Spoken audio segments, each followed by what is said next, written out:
Lucky rituals number 1. രാത്രി 31-ാം തീയതി രാത്രി 12 മണിക്ക് നിങ്ങൾ കഴിക്കേണ്ട ഒരു സാധനം. ഓക്കെ, അത് തൊലി കളയാത്ത ഉഴുന്നോ രാജ്മ കിഡ്നി ബീൻസ് എന്ന് പറയത്തില്ലേ, വലുത്. ഇതിൽ ഏതെങ്കിലും ഒരെണ്ണം വേവിച്ചോ പായസം വെച്ചോ എങ്ങനാണെങ്കിലും 1 സ്പൂൺ നിങ്ങളും നിങ്ങളുടെ കുടുംബാംഗങ്ങളും കഴിക്കുക.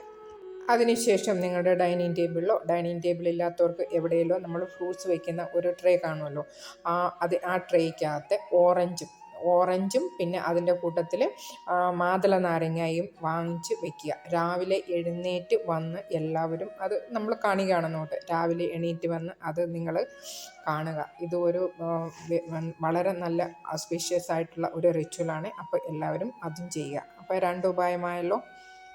പിന്നെ 1-ാം തീയതി രാവിലെ തന്നെ നേരത്തെ തന്നെ എണീറ്റ് കുളിച്ച് ശുദ്ധിയായി ഒരു ഇളം യെല്ലോ കളറുള്ള ഡ്രസ്സ് ധരിച്ചിട്ട് ഈ സ്വീറ്റ് ബൂന്തി ഉണ്ടല്ലോ, ലഡ്ഡു, ഭഗവാന് നിവേദിച്ചതിന് ശേഷം എല്ലാവർക്കും കഴിക്കാവുന്നതാണ്. അപ്പോൾ സ്വീറ്റ് കഴിക്കാൻ മേലാത്തവർക്കാണെങ്കിൽ ഗ്രീൻ ഗ്രേപ്സും ഭഗവാനെ നിവേദിച്ചതിന് ശേഷം എല്ലാവരും ഓരോന്നും കഴിക്കുക. പിന്നെ 1-ാം തീയതി എല്ലാവരും നൂഡിൽസ് ഉണ്ടാക്കി 1 സ്പൂണിലും എല്ലാവരും കഴിക്കുക ഒരു നേരം. ഓക്കെ, അതും നല്ലൊരു റിച്വൽസാണ്. അപ്പോൾ ഇതിൻ്റെ എല്ലാം റിസൾട്ട് നിങ്ങൾക്ക് end of the year through out the year നിങ്ങൾക്ക് കിട്ടുന്നതായിരിക്കും. ഓക്കെ, അതുപോലെ തന്നെ കുളിച്ച് കഴിഞ്ഞതിന് ശേഷം 31-ാം തീയതിയും 1-ാം തീയതിയും ലൈറ്റ് യെല്ലോ കളറുള്ള ഡ്രസ്സ് ഇടുവാനായിട്ട് നിങ്ങൾ ശ്രദ്ധിക്കുക. പിന്നത്തെ കാര്യം, 1-ാം തീയതി നിങ്ങളുടെ വീട്ടിൽ നിങ്ങൾ ചൂല എടുക്കാൻ പാടില്ല. ഓക്കെ, 31-ാം തീയതി എല്ലാം ക്ലീൻ ചെയ്ത് വെക്കുക. 1-ാം തീയതി നിങ്ങൾ തൂക്കുകയോ തുടയ്ക്കുകയോ വീട്ടിൽ ചെയ്യാതെ ഇരിക്കുക. അപ്പോൾ എല്ലാ ജോലികളും 31-ാം തീയതി എല്ലാം തീർത്ത് വയ്ക്കണം. ഓക്കെ, പിന്നെ നിങ്ങളുടെ വീട്ടിലൊരു പിഗ്ഗി ബാങ്ക് എന്തെങ്കിലും അങ്ങനെ പൈസ എങ്കിലും നമ്മൾ സൂക്ഷിക്കുന്ന അങ്ങനത്തെ കാണുമല്ലോ. അപ്പോൾ അതിൽ നിങ്ങൾ എന്തെങ്കിലും ഒരു രൂപയോ എന്തോ കോയിനാണേലും പൈസയായിട്ടാണേലും എങ്ങനെയാണേലും നിങ്ങൾ ഇടാനായിട്ട് സേവിങ്സിൽ ഇടാൻ നോക്കണം അന്നത്തെ ദിവസം.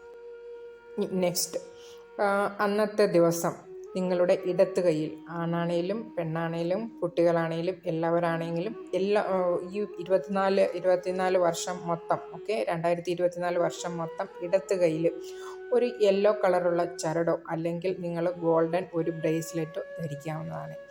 ബ്രേസ്ലെറ്റ് ഇല്ലാത്തവരാണെങ്കിൽ ഗോൾഡൻ കളറിലെ ത്രെഡ് കിട്ടുമല്ലോ, ആ ത്രെഡ് കൊണ്ട് നമ്മുടെ കലാപഘട്ടത്തിൽ അതുപോലെ നിങ്ങളുടെ എല്ലാവർക്കും ഇടത്ത് കൈയിൽ നിങ്ങൾക്ക് അങ്ങനെ ധരിക്കാവുന്നതാണ്. Okay, throughout the year. Okay, അത് ഒരു ലക്കി റിച്വൽസ് തന്നെയാണ്. ഓക്കെ, 2024. ഇത് എല്ലാത്തിലും ഉപരി നിങ്ങൾ യൂണിവേഴ്സിനോട്, ഈ പ്രപഞ്ചത്തോട്, നമ്മളെ സംരക്ഷിക്കുന്ന നമ്മളുടെ ഭഗവാനോട് നന്ദി പറയുക. കഴിഞ്ഞ 2023 കഴിഞ്ഞു പോയ വർഷത്തിൽ നമ്മളെ നല്ലതിരുത്തുന്നതിന് വേണ്ടി, പിന്നെ വരാനിരിക്കുന്ന വർഷവും നമ്മളെ കാത്തു രക്ഷിക്കണം, എല്ലാ സൗഭാഗ്യങ്ങളും തന്ന് രക്ഷിക്കണമേ എന്ന് ഈ യൂണിവേഴ്സിനോട് നിങ്ങൾ ആത്മാർത്ഥമായിട്ട് പ്രാർത്ഥിക്കുക. യൂണിവേഴ്സിനോട് നന്ദി പറയുക. ഓക്കെ, നമ്മുടെ ജീവിതത്തിൽ കിട്ടിയ എല്ലാ സൗഭാഗ്യങ്ങൾക്കും നന്ദി പറഞ്ഞുകൊണ്ട് നിങ്ങൾക്ക് അന്നത്തെ ദിവസം 2024 ഒരു ന്യൂ ഇയർ നിങ്ങൾക്ക് ആഘോഷിക്കാവുന്നതാണ്. അപ്പോൾ എല്ലാവരും ഈ ചെറിയ കാര്യങ്ങളല്ലേ എല്ലാവർക്കും വീട്ടിൽ നിന്ന് ചെയ്യാവുന്നതാണ്. അപ്പോൾ എല്ലാവരും ഈ റിച്വൽസൊക്കെ ചെയ്യണം. എല്ലാവർക്കും എല്ലാ നന്മകളും ആശംസിക്കട്ടെ. Happy new year to all. Okay.